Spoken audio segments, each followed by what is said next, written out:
내 인생의 책 한 권이었거든요. 그래서 그렇게 생각을 해보니까 책을 너무 많이 읽어가지고 한 권을 선정하기가 굉장히 힘들더라고요. 그래서 이렇게 생각을 하다가 어쨌든 그 나이가 어렸을 때부터 지금까지 살아오는 동안, 그러니까 이렇게 연령대별로 쭉 읽은 책들이 다르고, 뭐 또 여러 번 읽은 책도 있고, 그러니까 그 중에서 좀 인상적인 책이 물론 당연히 있죠. 그래서 최초로 나한테 굉장히 인상적인 책이 뭐였었나 하고 생각해 보니까 아무래도 어렸을 때 아라비안 나이트, 천일야화. 그러니까 어떻게 보면 세상의 모든 이야기라고도 할 수 있는 그 천일야화, 아라비안 나이트. 그거는 6세기경에 그 이슬람 문화권에서 페르시아에서 이제 그건 뭐 어떤 작가가 있는 게 아니고 소위 구전 문학이라고 해서 이렇게 입에서 입으로 전해진 그런, 말하자면 그야말로 옛날 이야기죠. 옛날 이야기. 근데 그거하고 더불어서 떠오르는 게 뭐냐면 고등학교 때 내가 굉장히 좋아했던, 열심히 읽었던 책이 있었는데 그게 뭐냐면 데카메론이에요. 데카메론. 그 보카치오, 조반니 보카치오라는 사람이 쓴 책인데 이거는 14세기 그 이탈리아죠. 근데 내가 데카메론을 왜 좋아했냐면 그 간단히 얘기하면 포르노그래피예요. 그러니까 성에 대한 이야기가 그 주류를 이루는 책이니까 고등학교 1학년 때 처음 읽었던 것 같은데 도서관에 있더라고요.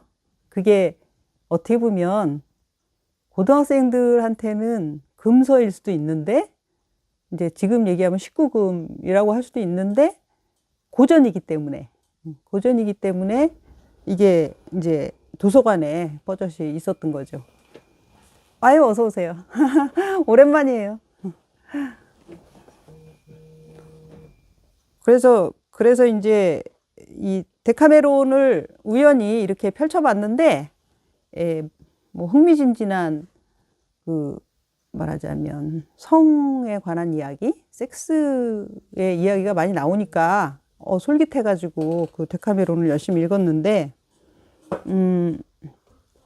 그거는 그 당시에는 그냥 이렇게 뭔가 금기의 세계를 들여다보는 재미로 되게 열심히 봤는데 이야기 자체도 굉장히 재밌고, 어떻게 보면 이거는 작가가 그 쓴 책이라고는 하지만 이것도 역시 굉장히 많은 부분이 그 구전에서, 구전 문학에서 온 거라고 볼 수 있겠죠. 그러니까 이탈리아 지역에서 여기저기 떠돌아다니던 이야기를 이제 수집해서 쓴 거라고 할 수 있는데, 그거를 이제 나중에 좀 나이가 들고 나서 그 책이 다시 생각나서 이렇게 읽어보고 보니까 그 책은 굉장히 중요한 어떤 책이었던 거예요. 문학사적으로나 뭐 거의 인류사적으로 굉장히 중요한 책이었던 거예요. 그러니까 르네상스의 그 문을 열었던 여러 가지 뭐 미술도 있고 문학도 있고 뭐 여러 가지가 있겠지만 그 중에 하나였던 거죠. 그러니까 그 데카메론의 그 자세한 내용은 잘 생각 안 나거든요. 근데 주로 이렇게 성직자들을 조롱하는, 풍자하는 그런 내용이 많이 있었던 것 같고, 그러니까 뭐 신부가 그 어린 소녀나 뭐 혹은 소년 뭐 이런 그 애들 혹은 유부녀 막 이런 그 여성들을 이제 한마디로 말해서 그 여러 가지 감언이설로 속여가지고 이렇게 관계를 맺는 그런 내용이 굉장히 많았던 것 같고, 그러다 보니까 이게 왜 그런 내용이 많은가 하고 이제 나중에 보니까 그 중세의 그런 그 종교인들, 성직자들의 타락이 굉장히 이제 심했으니까 그거를 풍자하는 의미. 그리고 실제로 민간에서 그런 얘기들이 많이 이제 돌아다녔던 거죠. 신부들은 굉장히 위선적이고 타락한 그런 직종으로 이제 일반 대중들한테 인식이 많이 돼 있었던 거죠. 근데 이 데카메론의 지필 배경이라고 할 수 있는 거는 실제 그 피렌체에서 페스트가 유행했던 그런 그 시절을 보카치오가 겪으면서 그 페스트라는 거는 뭐 지금 우리도 코로나를 겪고 있지만 코로나하고는 비교도 안 되는 역병이죠. 그리고 사람들이 굉장히 많이 죽어 나갔는데 이제 그래 사람들이 죽는데 그 전염병 페스트에 걸려서 죽는 사람들을 보면 가리지 않죠. 남녀노소. 그리고 아무 죄 없는 사람도 물론 다 죽죠. 죄 많은 인간도 죽고 이러다 보니까 그 신의 섭리라는 거에 대해서 사람들이 의구심을 많이 품게 되지. 아니 저렇게 아무 죄도 없는 사람들을 마구제비로 휩쓸어가는 저 역병은 무엇이냐 이런 의구심이 당연히 들겠죠. 그래서 이제 이 신 중심의 세계관이 흔들리는데 이제 결정적인 어떤 역할을 했던 거죠. 그 페스트가. 그래서 그 페스트를 피해서 그 외곽에 피렌체 외곽에 어떤 성에 이제 남자 여자 10명이 모여가지고 어서 오세요. 아유 어서 오세요. 모여가지고 말하자면 도피 생활을 하는 건데 페스트를 피해서 도피 생활을 하다 보니까 심심하잖아요. 그러니까 밤마다 이렇게 이야기를 하기로 했던 거지. 그래서 10명이 10개의 이야기를 하루에 하면서 열흘 동안 이야기를 하다 보니까 100개의 이야기가 이제 나온 거죠. 그래서 그 100개의 이야기가 데카메론이라는 소설을 이루었던 건데 이제 소설이 그런 식으로 구성이 되어 있는 거예요. 그러니까 10명의 남녀가 페스트를 피해서 피렌체 외곽의 성에 모여서 하루 저녁에 돌아가면서 이야기 하나씩을 했다. 그리고 그러다 보니까 100개의 이야기가 됐다. 그러니까 아라비안 나이트가 1000개의 이야기, 정확하게는 1001개거든요. 그리고 그 데카메론은 100개의 이야기. 그런데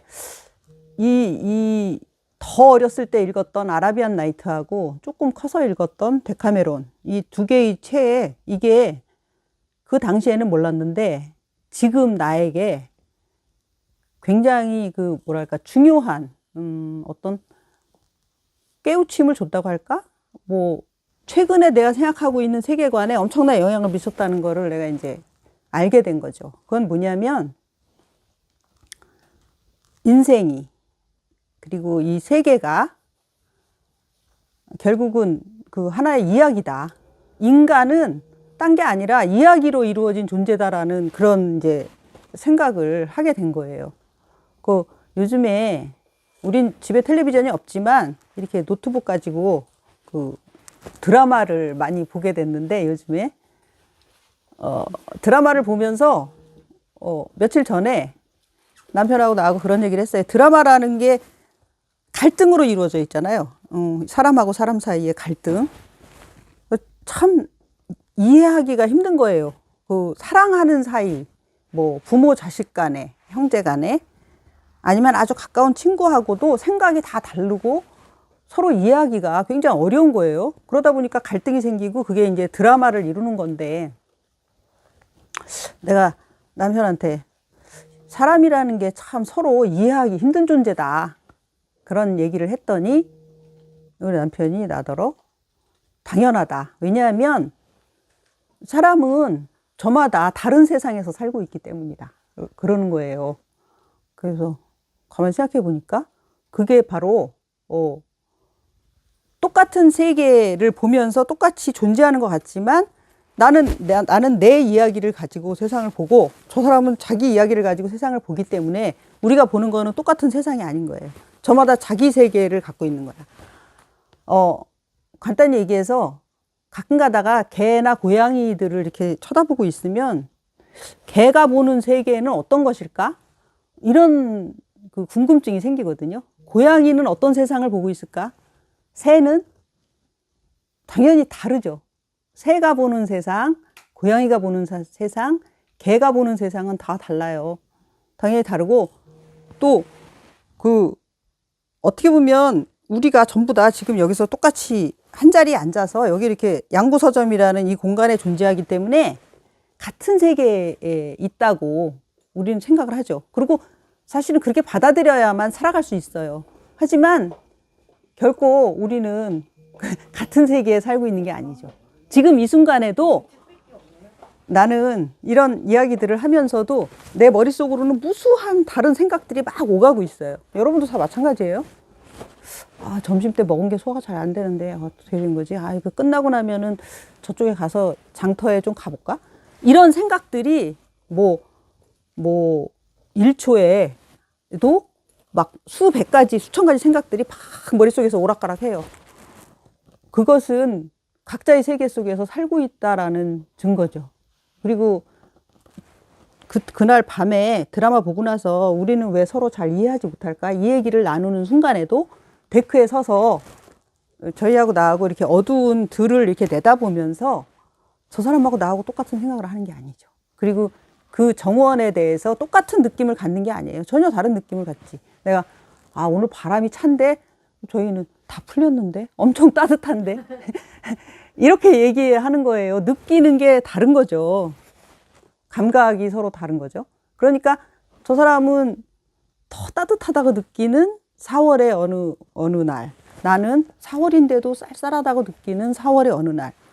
사람들이 이렇게 착각하는 게 같은 공간에서 같은 거를 보고 같은 세계에 이렇게 서 있기 때문에 우리는 같은 세계에 살고 있다라고 다 그렇게 느끼거든요. 하지만 절대 그렇지 않고 전부 다 각자의 느낌대로 각자의 그 세계에서 살고 있다. 그거를 최근 들어서 그걸 느낀 지가 얼마 안 됐거든요. 그런 생각을 한 지가. 근데 또 하나 그거를 증명하는 또 하나의 사실은 뭐냐면 어린 시절 이야기를 형제들하고 같이 해요. 가끔 가다가. 그러면 야, 그때 할아버지가 이렇게 하지 않았니? 그러면 각자 다르게 생각하는 거예요. 할아버지에 대한 기억이 한 집에서 같이 자란 오남매가 각자 다르게 생각하는 거야. 내가 우리 할아버지는 정말 손재주가 좋아가지고 돗자리 같은 거 잘 짜셨지? 그러면 내 동생은 아니야, 우리 할아버지가 짜는 돗자리는 다른 사람들이 짜는 거에 비해서 거칠고 별로 솜씨가 없었어. 이렇게 얘기하는 거예요.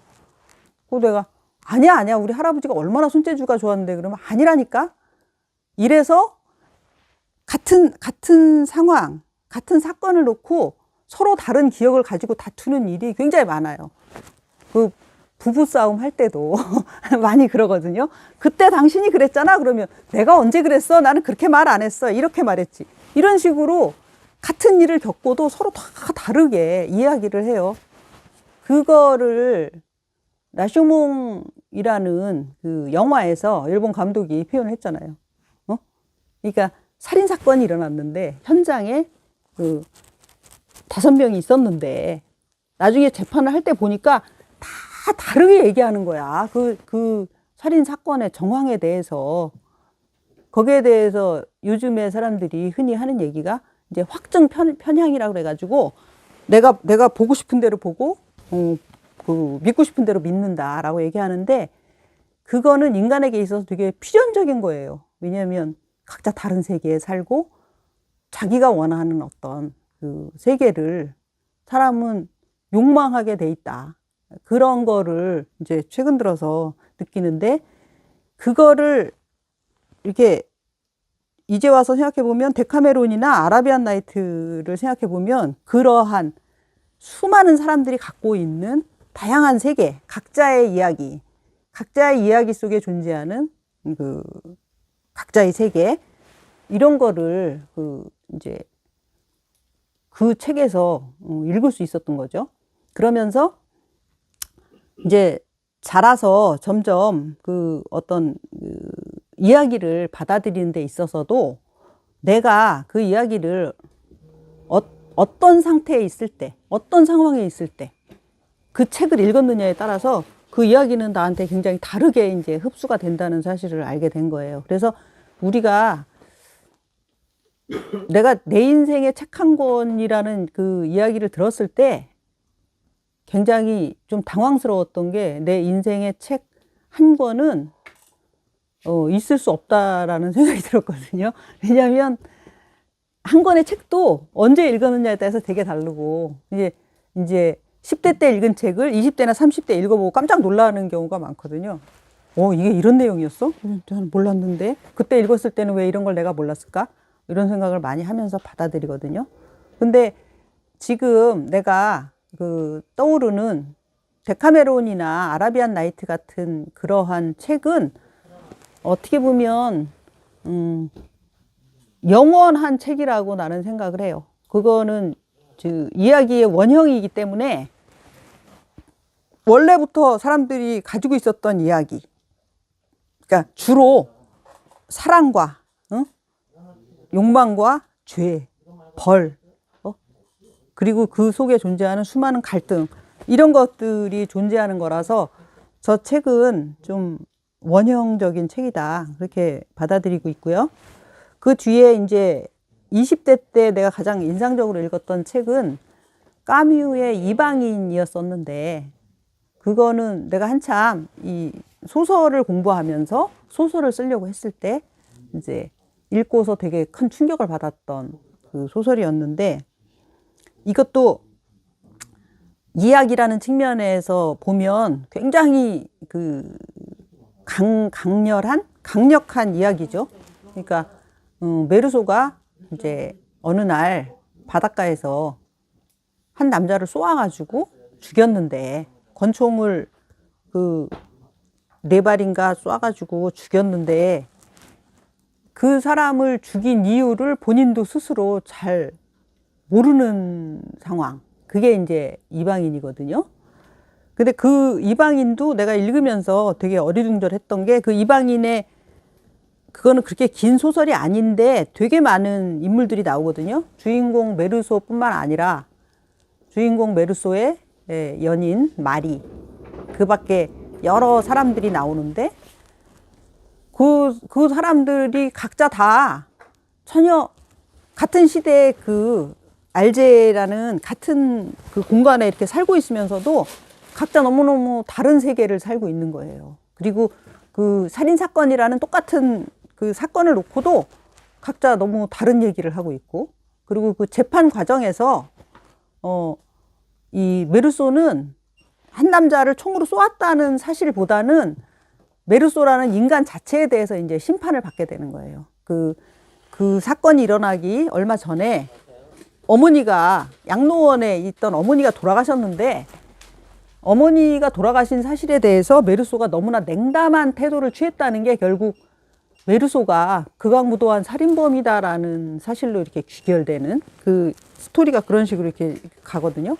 그러면 법정에서 사람들은 메르소의 살인행위보다는 메르소가 이상한 놈이다라는 거를 증명하는데 이제 최선을 다하는 거죠. 그리고 거기에 수많은 사람들의 증언이 등장하는데, 처음 이방인의 첫 문장이 사람들이 이제 다 가장 인상적으로 생각하는 건데, 엄마가 죽었다.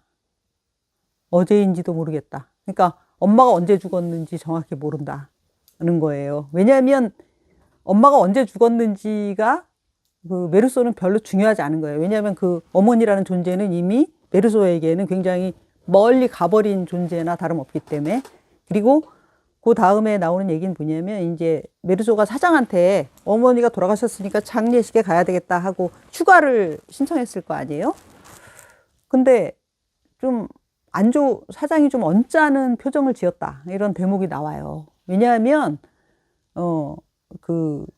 그날이 금요일이었는데 자기가 장례식에 가게 되면 토요일, 일요일을 연달아, 지금 우리 입장에서 보면은 당연히 이제 상을 당하면 사흘을 당연히 쉴 수 있게 되는데, 그 당시에는 그렇지 않고 하루밖에 시간이, 근교에 있는 양로원에 갔다 오는 하루밖에 시간이, 장례식 치르고 그냥 오면 되는 건데, 그날이 월요일이나 화요일이 아니라 금요일이라는 것 때문에 사장이 못마땅해 했다라는 대목이 나오거든요. 그러니까 메르소의 관심사는 어머니의 죽음이 아니라 그런 거, 사장의 태도, 이런 거. 근데 나중에 사장도 그 재판에 나와서 메르소가 어머니가 죽었다는 얘기를 하면서 전혀 뭐 슬퍼하지도 않고 굉장히 냉담했다라는 이제 증언을 하는 거죠. 그런 식으로 그 이야기 속에서, 이방인이라는 이야기 속에서 메르소는 다른 사람들이 느끼는 어떤 그 일반적인 감정, 일반적인 정서, 이런 거하고 되게 거리가 먼 사람으로 묘사가 돼 있거든요. 그래서 이방인인 건데, 자기가 속해 있는 세계를 되게 낯설게 느끼는 사람인 거예요. 저 사람들이 왜 저러는지 잘 이해를 못하는 사람인 거죠. 근데 그 당시에 내가 20대 때 이방인을 처음 읽었을 때 나의 느낌은 완벽하게 내가 메르소와 같다라는 느낌이었거든요. 나는 세계가 낯설었거든요, 그 당시에. 근데 지금에 와서 생각해 보니까 모든 사람이 다 이방인인 거예요. 왜냐하면 각자의 세계 속에서 살고 있기 때문에. 당신이 보는 세계와 내가 보는 세계, 내가 느끼는 세계와 당신이 느끼는 세계는 다르기 때문에 우리는 서로가 각자에게 이방인일 수밖에 없는, 이제 그거를 소위 실존주의 그 철학자들이나 문학하는 사람들이 그걸 소위 실존주의라고 부르는데, 나의 실존, 나라는 자아, 그것만이 우리가 유일하게 이제 실제로 느낄 만한 것이지 그 이외의 것은 다 유동적인 것이다. 그런 그것을 이제 20세기 초에서부터 해서 20세기 중반까지, 그리고 제일 결정적으로는 그 사람들에게 2차 세계대전, 서구에서 그게 2차 세계대전이 일어나서 세계대전이 종전되고 난 이후에, 그 이후에 이제 실존주의 철학이나 실존주의 문학이 휩쓸었는데, 까미의 이방인도 그 시절에 나온 거거든요. 그러니까 조금 우리 이쪽 그 아시아권 사람들하고 그쪽 사람들하고는 좀 다르죠. 역사적 배경이, 그 문화적 배경도. 그 사람들은 그때까지는 줄곧, 물론 르네상스를 거치면서 인본주의라 그래갖고 인간 중심의 세계관을 갖게 됐다고는 하지만 여전히 그쪽은 기독교적 세계관이 지배하고 있는 거죠. 신의 섭리라던가 뭐 이런 것들이. 그랬는데 이탈리아에서 데카메론이 나오던 무렵 페스트가 휩쓸었던 것처럼, 뭐 페스트는 이탈리아뿐만 아니라 유럽 전역을 휩쓸었는데 14세기에. 근데 또 한 번 세계 1차, 2차 두 번의 전쟁을 치르면서 사람들은 다시 한번 크게 그 세계관이 흔들리는 거예요. 과연 저 어린애들이 저렇게 맥없이 다 죽어가는 것이, 아무 죄도 없는 사람들이 저렇게 다 죽는 것이 과연 신의 섭리인가? 이 세계를 신이 지배하고 있는 거 맞아? 이런 생각을 사람들은 당연히 하게 됐겠죠. 서구인들은. 그러니까 그런 것이 흔들리면서 그럼 인간에게 있어서 인간이 이 세계에 실제할 때 중요한 게 무엇일까라는 의구심에서 인간 자신, 그러니까 실존주의는 신을 부정하는 거죠. 이방인 메르소는 나중에 사형 선고 받고 신부가 와서 이제 고해성사를 요구할 때 신부의 멱살을 잡고 막 흔들거든요. 당신 따위는 나에 대해서 아무것도 모른다. 이 세계에 대해서도 아무것도 모른다. 나는 이 순간 내가 여기 살아있음, 이 사실, 그리고 내가 저 창밖에 지나가는 바람이나 이런 것들을 느낀다는 것, 내 감각, 나는 이것만이 나에게 가치 있는 것이지, 나는 신에게 아무것도 참여할 생각이 없다라고 이제 그렇게 얘기하거든요. 그러니까 그게 2차 세계대전 후에 1950년대 그때서부터 쭉 서구인들을 오랫동안 이제 사로잡았던 어떤 세계관이죠. 신은 아무것도 못 해주니까 인간으로서의 나 자신, 내 스스로, 내 실존을 내가 선택하고 책임져야 되겠다. 그런 거. 하지만 이제 지금은 또 바뀌었죠. 그 뒤에 이제 수많은 또 여러 가지 과정을 거치면서 지금은 사람들이 실존주의도 또한 되게 철진한 어떤 이념으로 이제 생각을 하고 있는데, 최근에 그러면 내가 2년 전인가? 그때 내 인생의 책으로 받아들였던 그 책이 뭐였냐면 사피엔스라는 책이었어요. 유발 하라리가 쓴 사피엔스인데, 여기 양구서점에도 있더라고요. 사피엔스. 그거 이제 그 굉장히 두꺼운 책이어서 처음에는 좀 읽기가 망설여졌는데 엄청나게 가독성이 좋은 책이거든요. 막 순식간에 읽었는데 거기에서 내가 다시 한번 아라비안 나이트나 데카메론에서 느꼈던 어떤 이야기의 힘 같은 그거를 뭐랄까, 그거에 대한 어떤 논리적인 어떤 해석을 사피엔스를 읽으면서 이제 얻게 됐어요. 그건 지금 뭐냐면, 그리고 어떻게 보면 내가 오랫동안 글쓰기를 하면서 가지고 있었던 고민, 거기에 대한 답도 사피엔스를 읽으면서 이제 찾게 됐거든요. 그건 뭐냐면, 소위 허구에 대한 거. 허구라고 하면 우리는 지어낸 이야기라고 이제 알고 있고요. 픽션, 그리고 픽션에 대비되는 개념으로 넌픽션이라고 하거든요. 여기 이주환 선생님 계시지만 역사가시거든요. 역사책 쓰시는 분인데 역사 같은 거 그거는 허구하고는 구분되는 어떤 사실이라고 하고, 그리고 문학에서도 내가 이제 오랫동안 공부를 하고 좋아하고 또 쓰기도 했던 소설은 허구로 이야기를 하고, 내가 썼던 정치사회 분야 책들, 김재규 평전이나 그런 것들은 넌픽션이라고 하거든요. 그거는. 그리고 여기 다큐멘터리 감독들 계시지만 극영화하고 이렇게 대비해서 다큐멘터리는 또 별도로 넌픽션으로 이제 그렇게 분류를 하잖아요. 근데 사피엔스를 읽어보면 사실은 픽션과 넌픽션의 어떤 구분은 별 의미가 없는 거예요. 왜냐하면 인간이 언어라는 것을 구사하고 그 다음에 글로 무엇인가를 표현하고 이렇게 하면서부터 생겨난 모든 것들은 결국은 다 이야기거든요. 이야기. 근데 그 이야기는 서술하는 사람이 있는 거예요. 누군가. 우리가 오래된 역사책들을 되게 권위 있게 생각을 하지만은 예를 들어서 삼국유사나 삼국사기도 누가 쓴 거예요. 나는 그거를 생각을 해보면서 내가 김재규 평전을 썼는데 김재규 평전이 100년이 지나면 역사가 되는 거죠. 아직은 그냥 이러한 관점이 있을 수 있다. 이렇게 사람들이 생각을 하겠지만 아마 100년 지나면 되게 중요한 역사적 자료로 취급이 될 거라고요. 하지만 어떤 의미에서는 똑같은 거죠.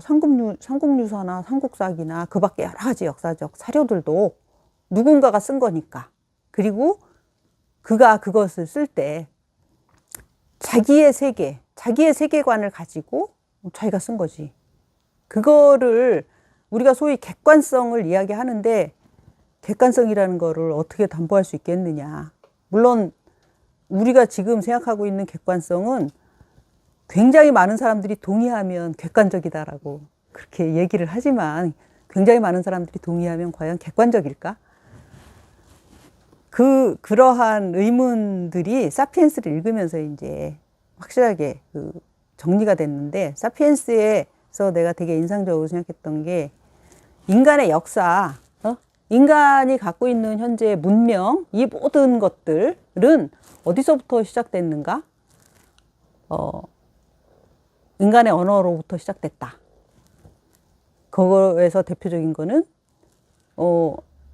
사자가 왔어, 위험해 라는 외침이 사자는 우리 부족의 수호신이다 라는 외침으로 바뀌었을 때 인간은 이제 완전히 다른 존재가 된 거예요.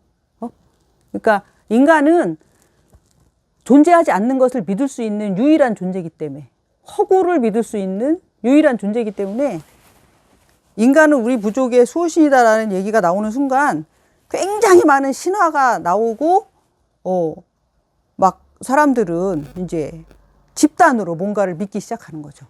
예를 들어서 한 부족이 사자가 우리 부족의 수호신이라는 그런 어떤 하나의 믿음을 전제로 해서 뭉쳐서 집단을 이루고 자기네들 집단의 공동의 이익을 위해서 사자가 수호신이 아닌 다른 부족들을 공격하고 그 사람들을 무너뜨리고, 그러니까 사자가 수호신이 아닌 다른 부족은 사자가 수호신인 이 부족보다 약할 수밖에 없는 거예요.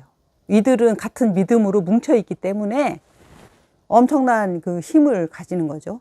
그것이 발전해서 민족이 되고 국가가 되고, 사실은 사피엔스를 읽으면서 내가 그전에도 생각하고 있었던 거지만 민족이라는 소위 개념, 국가라는 개념, 이런 것도 굉장히 허구적이라는 거를 내가 그거를 보면서 다시 한번 굉장히 동의를 했는데, 나는 저쪽 우리 할아버지, 우리 아버지가 신의주 사람인데 이제 이쪽에 남쪽에 내려와서 사시는데, 내가 농담으로 맨날 옛날에 나는 말갈족이거나 거란족일 거야 이런 얘기를 옛날에 많이 했는데, 우리가 이제 말갈이나 거란이 그 한반도를 침략해서 막 그렇게 하다가 이제 이 한반도에서 이 한민족이 얘네들을 물리치고 이 나라를 계속 유지하고 있었다라고 주장을 하지만은, 사실 따지고 보면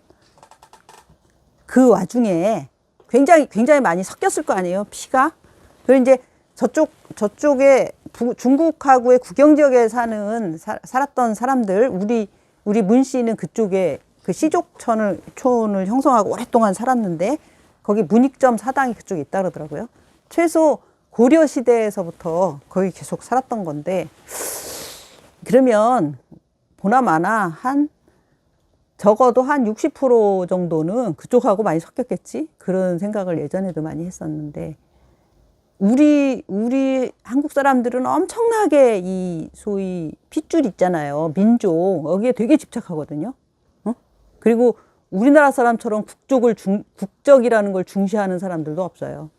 근데 나는 그거에 지금 우크라이나하고 러시아도 막 싸우고 그러지만은, 내가 그거에 대해서 느끼는 바는 뭐냐면, 이것은 막 엄청나게 하나의 집단, 하나의 체제를 유지하고 살아가면서 엄청나게 외침을 많이 당했던 집단에게는 필연적인 거예요. 그런 자기 정체성, 민족이라는 거를 지키고자 하는 어떤 그런 강한 그 욕망이 없으면 유지가 안 됐겠지. 우리나라는 진즉에 중국에 흡수되거나 뭐 그랬겠죠. 근데 이제 어떻게든지 반도 끄트머리에서 끝까지 이 나라를 유지하고 살았단 말이에요. 그 나라를 유지하고 살았던 원동력은 아까 말한 사자는 우리 부족의 수호신이다라는 그 외침에서부터 시작한 어떤 집단 믿음, 그런 거를 계속 유지할 수 있었기 때문에 우리에게는 사자 대신에 단군 할아버지가 있잖아요. 그죠? 우리는 단군의 후손이다. 그거를 가지고 지금까지 유지를 하고 있는데, 이제 그나마 반으로 쪼개졌는데, 이제 남쪽하고 북쪽하고, 그 다음에, 여기 옥순 씨도 계시지만은, 그 와중에 남과 북뿐만 아니라, 이 반도에서 견디지 못하고, 그 중국, 러시아, 이런 데로 또, 갈 수밖에 없었던 우리 민족이 있잖아요. 근데 그들조차도 지금까지도 나는 한민족이다라는 믿음을 이제 강하게 붙잡고 살아요.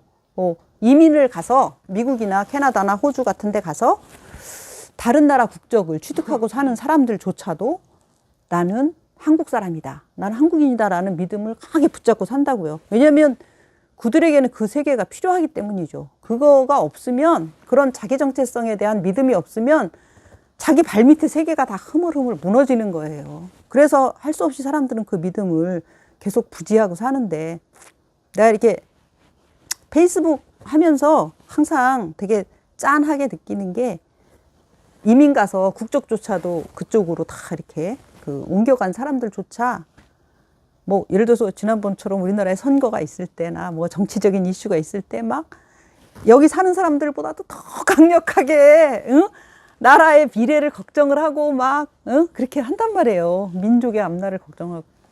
와, 진짜 대단하다. 저거 내가 한국인, 한민족의 일원이다라는 저 믿음, 저 진짜 엄청난 거구나. 근데 나는 그게 좀 짠하더라고요. 그거가 과연 개인의 행복하고 그렇게 크게 관련이 있을까? 이런 생각이 드는데, 따지고 보면 그거를 평가할 자격이 나한테 있는 건 아니에요. 그들에게 그게 중요하다면 그건 그들 문제고 중요하게 생각하면서 계속 살면 되는 거지. 하지만 그 어떤 그 뭐랄까 진짜 인간에 대해서 그 인간이라는 존재에 대해서 더 잘 이해한다는 것은 자기가 어떤 가치관을 가지느냐와 상관없이 좀 필요한 일일 것 같아요. 왜냐하면 너무나 무지몽매하게 뭔가 고집을 부리고 너는 틀렸다라고 계속 주장하는 그런 사람들을 보고 있으면 사피엔스 좀 한번 읽어봐라 이렇게 얘기하고 싶은 거죠. 응? 인간이라는 게 본래 어떤 존재인지 좀 이해를 하면 당신이 믿고 있는 그 모든 그 거의 종교에 가까운 여러 가지 생각들 이런 것들을 좀 어느 정도는 균형 있는 사고로 좀 바꿀 수 있지 않을까? 그런 의미에서 이제 그 사피엔스를 내가 좀 내 인생의 책으로 이렇게 권하고 싶고, 물론 사피엔스의 모든 내용에 동의하는 건 아니에요. 거기에는 조금 내가 볼 때 좀 이게 뭐지? 라고 의아한 대목도 많이 있어요. 왜냐하면 유발 하라리가 이스라엘 사람이거든요.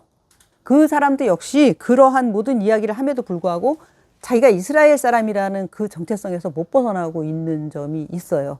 그래서 그런 거는 뭐 차치하고라도 어쨌든 사피엔스는 좀 읽어볼 만한 책이다라고 생각을 했고, 그 다음에 내가 밀란 쿤데라라는 작가를 되게 좋아하는데 그 밀란 쿤데라의 참을 수 없는 존재의 가벼움이라는 책과, 그거는 이제 프라하의 봄이라는 영화로도 나왔는데, 그것과 내가 굉장히 좋아하는 거는 불멸이라는 책이에요. 불멸. 그 불멸은 뭐냐면 인간이 그 갖고 있는 궁극적인 욕망은 무엇일까라는 거에 대한 탐구인데, 일종의 거기에 이제 그 중요한 에피소드로 뭐가 제시되냐면 괴테가 62세인가 먹었을 때 베티나라는 여자가, 그때 그 여자는 26세인데 막 엄청나게 그 대쉬를 해가지고 괴테의 연인이 됐어요. 근데 그 괴테와 베티나의 관계를 이제 소설적으로 이제 밀란 쿤데라가 재구성하면서 그 파악한 거는 뭐냐면, 베티나가 괴테를 사랑해서 그렇게 한 게 아니고 괴테의 명성에 얹혀가지고 자기가 불멸이 되기 위해서 그렇게 한 거다. 그러니까 괴테를 언급할 때마다 베티나가 따라 나오게끔 하려고 끝까지 베티나는 괴테의 연인 자리를 고집했던 거다라는 식의 이야기가 나오는데, 명성, 불멸? 그렇게 중요한 걸까? 그런 생각을 해봤거든요. 근데 어떤 사람들에게는 굉장히 중요한 것인 것 같더라고요. 내 생각에. 그리고 지금 우리가 뭐 그 셀럽이니 뭐 이런 얘기들을 많이 하잖아요. 소위 네임 밸류라는 얘기를 하잖아. 이름값. 아무개 그러면 누구나 다 아는 어떤 사람이 되는 거. 그거에 사람들이 엄청나게 집착해요. 지금도 역시 마찬가지지. 그래서 우리 남편도 유명 유튜버가 되긴 했는데 그또 유튜버들도 많잖아요. 그러면은 자기가 어떤 유명 인사가 된다는 거에 대해서 사람들이 되게 만족감을 가지는 거예요. 그거는 뭐냐면 결국은 불멸에 대한 욕망이라고 이제 밀란 쿤데라가 그러는 거지. 사람은 누구나 다 소멸하기 때문에, 죽기 때문에 사실 사람들이 평소에 이렇게 맨날 생각하는 게, 이게 다 무슨 소용이 있어. 죽으면 그만인데. 라는 생각을 많이 하거든요. 근데 과연 죽으면 그만일까? 그렇지 않죠. 네? 역사에 이름을 남긴다, 소위. 유명해진다. 사실은 책을 쓰려고 사람들이 그렇게 애를 쓰는 이유도 사실 거기에 있는데, 역사에 이름을 남긴다, 유명해진다라는 거는 두고두고 사람들한테 기억되는 거예요. 기억 속에서 그 사람은 불멸을 이제 성취한다고 스스로 느끼는 거지. 사실은 불교적으로 보면 그것도 다 아무런 쓸데기 없는 참 뭐랄까 부질없는 짓이죠. 부질없는 허망한. 그럼에도 불구하고 인간이, 그 유한한 인간이 언젠가는 죽어서 완전히 사라질 인간이 기댈 수 있는 거는 결국 그건 거예요. 명성에 대한 집착과 불멸. 그러니까 아주 유명한 사람한테 얹혀서라도 유명한 사람이 되고 싶은 욕망. 그거에 대해서 이제 불멸에서 쿤데라가 얘기하고 있는데, 거기에는 이제 불멸에 대한 어떤 일반론을 괴테와 베티나를 통해서 한다면, 이제 보통 사람들의 불멸은 과연 어떻게 이루어질 수 있을까? 여기에서 한 여성은 이제 자매가 나오는데, 그 동생은 끊임없이 어떤 사람들이 보기에 너무 황당한 행동을 계속 해가지고 사람들한테 자기가 잊히지 않고 각인되게 하려고 애를 쓰는 여자가 있거든요. 그런 여자가 나와요. 근데 그 여자를 보면서 나한테 너 떠오르는 한 여자가 있었는데, 내 친구였는데, 얘는 이상하게 극적인 상황을 연출하기를 좋아해. 그냥 일반인인데, 이제, 얘는 연애를 하면 되게 요란하고, 나중에는 얘가 연애를 하는 내용을 사람들이 다 알게 되고, 그 남자랑 어떻게 해서 헤어지게 됐는지도 사람들이 다 알게 돼. 하도 요란하게 해가지고. 그러면서 그 상황을 연출하는 거야. 막, 연극처럼. 막 이렇게. 막 예를 들어서 비 오는 날, 길거리에서 친구들이 많이 있을 때, 막 이 여자애가 막 자기 옷을 다 찢고 막, 이렇게 해서 사람들이 잊지 못하게. 얘가 얼마나 또라이였는지 잊지 못하게 만드는 거야. 그 되게, 와, 쟤는 왜 저러지? 막 그때는 잘 몰랐는데, 내가 불멸을 읽고 나니까, 아, 저런 방법도 있다. 그러니까, 사람들이 자기를 그냥 평범한 사람으로 알고 잊어버리는 게 싫은 거죠. 그러니까 또라이로라도 각인되고 싶은 거지. 그게 인간의 욕망 중에 하나다. 기억되고 싶은 거. 그거를 내가 불멸을 통해서 이제 알게 됐고, 그 다음에 또 우리나라 작가들 중에 내가 되게 좋아하는 작가가 누구냐면 이문구 씨예요. 이문구라는 작가가 있는데, 내가 이제 소설을 공부하고 뭐 소설을 읽고 하면서 나는 사실 주로 외국 소설을 되게 많이 읽고 한국 소설은 별로 많이 안 읽었었는데, 20대 대학을 졸업하고 난 뒤에 한글학회에 근무를 하게 됐거든요. 근데 한글학회에서 내가 한 일이 뭐냐면 사전 만드는 일이었어요. 그리고 사전에서 용례를 뽑는 일이었는데, 1930년대부터 1970년대까지 한국의 모든 소설을 다 읽고 거기서 그 사전에 그 어휘에 가장 적절한 용례를 뽑는 일을 하게 됐어요. 그러면서 모든 한국 소설을 다 보게 됐지. 내가 그때에 안 읽은 작가가 없다라고 생각하거든요. 근데 이제 책으로 나와 있는 뭐 김유정이나 이상서부터 그 당시에 박완서나 최인호까지 이렇게 다 읽었는데, 그때 내가 되게 인상적으로 읽었던 게 이문구 씨의 우리 동네라는 책이었어요. 이문구 씨는 내가 그 사람을 왜 그렇게 인상적으로 봤냐면, 사실 우리가 알고 있는 소설이라는 장르는 서양에서 온 거예요. 우리 한국에도 소설 장르가 있어요. 근데 달라요. 서양의 소설과 우리의 소설은 달라. 우리가 알고 있는 소설은 뭐예요? 구운몽 같은 게 한국 소설이고요. 그 다음에 금오신화가 한국 소설이고요. 그 다음에 판소리에서 나온 춘향전, 심청전, 흥부전, 이게 한국 소설이거든요.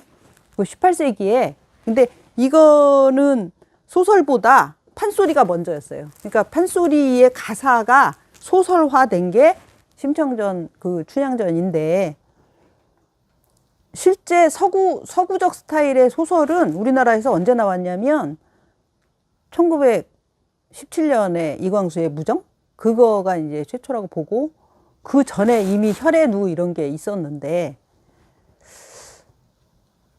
어쨌든 그 서구적 스타일의 그 소설 장르를 받아들여서 우리나라에서 계속 소설을 써왔기 때문에, 우리나라 한국 소설의 맥은 그 서양 소설에 있는 거지 한국 소설에 있는 게 아니거든요. 그러니까 우리나라 소설가들이 뭐 구운몽이나 금오신화나 춘향전의 맥을 이어서 소설을 쓴 게 아니고 서구적 개념의 소설을 받아들여서 소설을 쓴 거기 때문에 좀 뭔가 이게 한국 소설이라고 하기에 조금 미흡하다 할까? 그런 게 계속 있고요. 그리고 이제 평론가들이 자주 지적하는 건 뭐냐면 번역투라는 거예요. 번역투. 우리나라 소설들은. 응? 그러니까 아까 내가 얘기한 이방인을 읽으면서 소설을 공부한 사람은 자기도 모르게 이방인처럼 쓰게 되는 거지. 응? 그리고 최초의 그 근대 소설을 썼던 우리나라 작가들 이광수나 김동인을 비롯해서 뭐 이렇게 그 작가들은 일본어로 번역된 서구 소설을 읽고 소설을 공부한 거니까 그거는 더 이상하지. 그러니까 반은 일본이고 반은 이제 서구인 거죠. 그 유럽이나. 그런데 여기에서 독특하게 다른 작가가 있는 거예요. 내가 이제 다르다고 느낀 작가는 김유정하고, 그 다음에 이문구, 그 다음에 박상용이라는 작가 있어요. 그 세 사람을 내가 다르다고 느꼈는데, 김유정은 1930년대에 소설을 썼어도 다른 소설가들하고 확연하게 달라요. 그 사람은 구사하는 언어 자체가 완전히 그 한국 토속어예요. 그 사람밖에 나는 없다고 생각하거든요. 그 근대 작가 중에서 김유정밖에. 근데 김유정 이후에 최초로 60년대에 이문구가 한국 소설의 어떤 다른 부분, 한국 소설에서 진짜로 한국적이라고 할 수 있는 다른 부분을 이문구가 썼다라고 보는 거예요. 그래서 내가 그 이문구의 소설을 굉장히 좋아했는데, 그리고 무엇보다도 엄청 재밌어요. 이렇게 보고 있으면 막 웃음이 나고, 그 소위 우리가, 흥부전 같은 거 이렇게 들을 때 느끼는 것처럼 상당히 그 풍자? 이런 게 아주 보통이 아닌 거예요. 보통 수준이. 그래서 이 사람이 판소리를 공부했나? 어쨌든 거기하고 맥이 닿아 있는 걸 확연하게 느낄 수가 있거든요. 그리고 특유의 충청도 사투리를 막 엄청나게 구사하면서 그 소설을 이끌고 가는데, 근데 이제 안타까운 거는 이문구 이후에 우리나라는 그 이문구의 맥을 잇는 작가가 안 나왔어요. 거기서 또 끊어졌지. 이렇게. 그러니까 김유정 이후에 끊어졌다가 이문구가 나왔는데 이문구 이후에 또 없어 이제. 그래서 내가 지금 되게 한국의 그 작가들한테 되게 아쉽게 생각하는 부분은 그 부분이고요. 그 다음에 박경리 씨의 토지는 그 이야기라는 측면에서, 스토리라는 측면에서 더할 나위 없다. 한국 문학 중에서는 최고다라고 생각을 하고 있고요. 또 최근에 읽은 책 중에 내가 되게 좋아하는 책은 한동일 씨가 쓴 라틴어 수업이에요. 그거는 공부에 대한 이야기라고 할 수 있거든요. 그러니까 간단하게 얘기하면 인생은 공부다. 되게 좀 따분할 것 같이 느끼지만 읽어보면 굉장히 재미있고요. 또 그 버지니아 울프의 자기만의 방이 내가 최근에 여러 번 되풀이해서 읽은 책이거든요. 자기만의 방은 그것도 역시 하나의 그 이야기로서 그 엄청난 힘을 갖고 있는, 그거는 소설은 아닌데 소설보다 더 소설적이다. 그러니까 예를 들면 여성 문제를 다루는데 만약에 셰익스피어에게 여동생이 있었다면 어땠을 것 같나? 그런 의문을 제기를 해요. 그러니까 셰익스피어의 시대에 영국에서 여성들은 아무런 권리도 없어요. 뭐 재산권, 소유권, 재산을 소유할 수 있는 권리서부터 당연히 배우자를 선택할 수 있는 권리도 없고, 뭐 참정권은 더더군다나 없고, 영국에서 여성들이 참정권을 가진 지가 그렇게 오래되지 않았거든요. 그리고 심지어 영국은 오랫동안 법률에 남편이 아내를 채찍으로 때려도 괜찮다고 명시되어 있었어요. 그러니까 그 버지니아 울프가 1920년대에 이 자기만의 방을 쓸 때까지도 그 여성들의 권리는 진짜 아주 완전히 막 바닥이라고 할 수 있었는데, 그래도 그때는 많이 좋아졌다고 할 수 있는데, 셰익스피어 시대를 이제 생각을 해보는 거야, 그 버지니아 울프가. 그때 만약에 셰익스피어에 버금가는 재능을 가진 셰익스피어의 여동생이 있었으면 어떻게 됐을까? 거기서 하나의 스토리를 이제 버지니아 울프가 썼는데, 그 여동생은 막 집안에서 이제 억지로 결혼시키려는 온갖 그런 거를 다 물리치고 런던으로 혼자 가가지고 어떻게든지 성공해 보려고 시도 엄청나게 잘 쓰고 시곡도 엄청나게 잘 쓰는 그 여성이었는데, 가서 그 당시에는 셰익스피어 시대에 셰익스피어도 그 배우를 했고 연출도 했다고 하는데 시곡만 쓴 게 아니고, 근데 그 당시에 영국에서 그 극장에서 상영하는 연극에는 그 여배우가 없었어요. 그러니까 여자 역도 다 남자들이 여장하고 나와서 이렇게 했거든요. 그래서 그 셰익스피어의 여동생은 이제 남자로 변장해가지고 가서 이제 배우가 됐다는 거야. 그 버지니아 울프가 쓴 이야기 속에서. 그래가지고 배우로 거기서 이제 데뷔를 해가지고 하면서 희곡을 이제 쓰고, 그러니까 남자로 행세하면서 살다가 거기에 이제 어떤 그 감독, 연출자하고 이제 가까워졌는데, 결국은 자기가 여자라는 거를 이제 밝히고 둘이 사랑하는 사이가 됐는데, 예, 결론은 자살한 거예요. 그 여자는 템즈강에 몸을 던져서, 셰익스피어의 여동생은 버지니아 울프의 이야기 속에서 실존하지 않는데, 만약에 있었다면 그렇게 갈 수밖에 없는 거지. 왜냐하면 여자라는 걸 숨기고 그 남자랑 사귀었고, 그래서 원치 않는 임신을 했고, 이제는 고향에 갈 수도 없고 여기서 떳떳하게 결혼할 수도 없는 처지가 되니까 자살했다라는 스토리거든요, 결국. 그런 이야기를 이제 버지니아 울프가 자기만의 방에서 하는 이유는 뭐냐면, 여성들은 그만큼, 예를 들어서 여성이 재능을 가지는 거는 저주였다라는 얘기를 하기 위해서 이제 그 얘기를 하는 거지. 수많은 여성들이 역사 속에서 자기 재능을 펼쳐보기 위해서 온갖 수단과 방법을 동원했지만은 결국은 여성이라는 것 때문에 다 좌절하고 못했다라는 것과, 거기에 또 내가 굉장히 재미있게 생각하는 게 뭐냐면, 자기만의 방이 말하자면 원래 이 원전이 뭐냐면 어느 대학에서 강연한 내용이에요. 여성 문제에 대해서. 그거를 이제 더 늘려가지고 이 책으로 쓴 건데, 이 강연을 하기 위해서 도서관에 가서 이 여성들의 권리에 관한 책 같은 거를 이제 찾아보고 이렇게 하면서 도서관에 가서 이렇게 쭉 서가를 훑어보니까, 여성은 지적으로 남성보다 열등하고, 심지어 여성은 두뇌가 없다라는 걸 입증하기 위한 남성들의 저작이 도서관에 수천 권이 꽂혀 있었다는 거를 자기가 발견을 했다는 거야. 왜 남자들은 저토록이나 여성이 열등하다는 거를 입증하지 않으면 안 됐을까라는 의문이 생기는 거지. 그건 왜냐하면 이 인간이라는 종한테는 두 개의 성밖에 없잖아요. 여성하고 남성. 그런데 남성이라는 성이 계속 여성들을 억압하는 구조를 유지하면서 사는데, 실제 자기 엄마도 여성이고 자기 아내 물론 여성이고 여동생이 있고 다 있잖아요. 그러면 자기가 현실에서 만나는 여성은 남자보다 열등하지 않거든. 개인적으로 이렇게 1대1로 대해보면 자기도 알잖아. 근데 체제적으로는 여성이 계속 남성한테 지배당하는 구조를 유지해야만 하니까, 여성이 열등하다는 거를 소위 지성인들이 계속해서 입증을 했어야 되는 거야. 그래야지 이 체제가 유지가 되니까.